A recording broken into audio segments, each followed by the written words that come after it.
the longest debate in modern history, a struggle that outlasted revolutions, toppled empires, and split the world in two.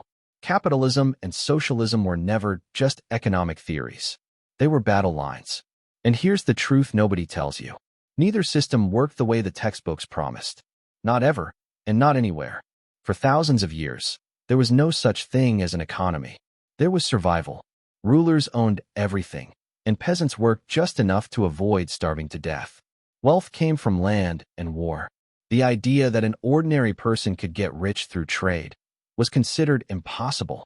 Then, the Industrial Revolution changed everything.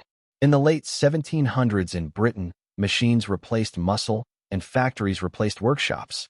For the first time, individuals could invest, take risks, and own wealth on a scale once reserved for kings. Productivity soared, but so did inequality. Children worked 12-hour shifts, and slums became breeding grounds for disease. Yet one truth was undeniable. Capitalism had become the greatest wealth-generating force the world had ever seen. Socialism wasn't born as a utopian dream. It was born as a desperate reaction to this brutality. Marx and Engels looked at the factory floors and declared that the system itself was the crime.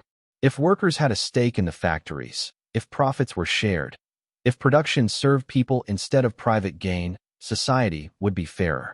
For millions, this sounded like justice. But theory is one thing. The reality of life is something else entirely.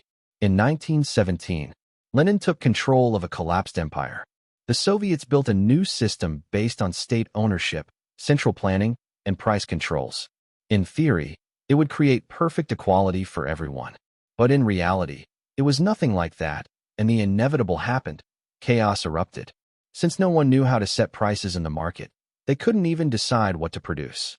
Without competition, there was no innovation. Without high rewards, no one was willing to share their profits. Shortages became normal. The long lines people stood in to buy basic necessities became a cultural norm. Agriculture collapsed, and the inevitable followed, famine.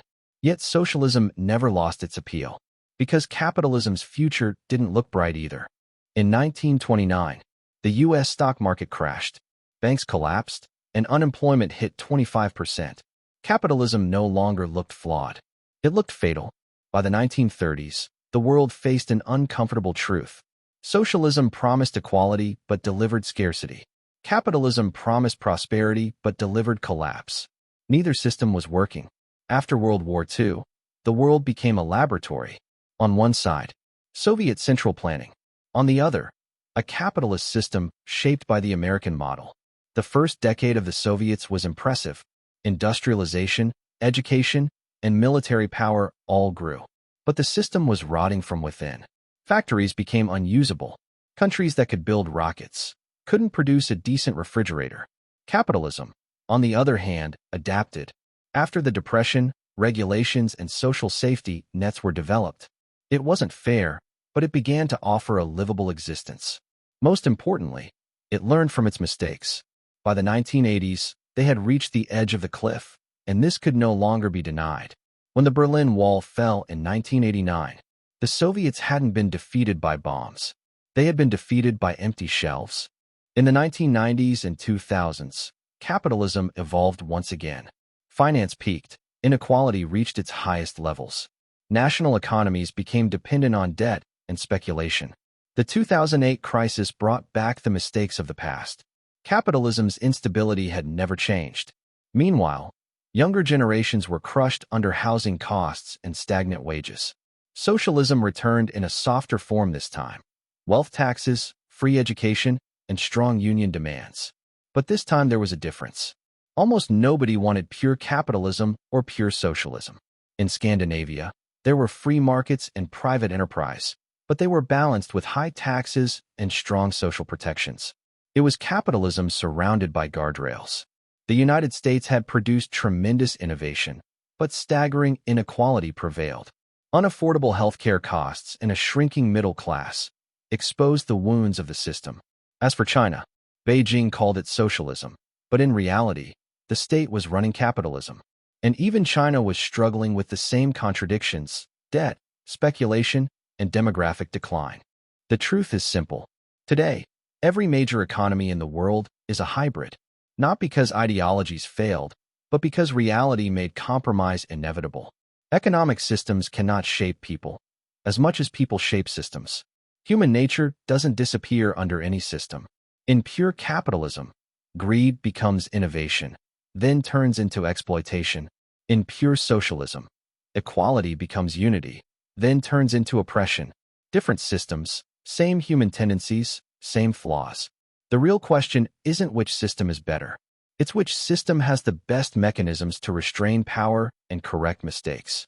History's answer is clear. The system that adapts wins. Capitalism survived because it managed to reinvent itself. Socialism collapsed where it refused to evolve, but thrived where it merged with markets. No system works without guardrails. No economy survives without incentives. And no society thrives when power becomes too concentrated. Whether that power lies with billionaires or bureaucrats, the outcome is the same. History didn't choose capitalism or socialism. History chose whatever prevented collapse. And the debate was never really between capitalism and socialism. It was about who controlled the levers of both. The real struggle has always been for the same thing: power. And power never disappears. It only changes hands. History always answers those who ask the right questions. If this video gave you a new perspective, subscribe and turn on notifications. Because here, we dust off the pages of history and shine a light on the past to understand the future. In the next video, we'll be back with the story of another power struggle.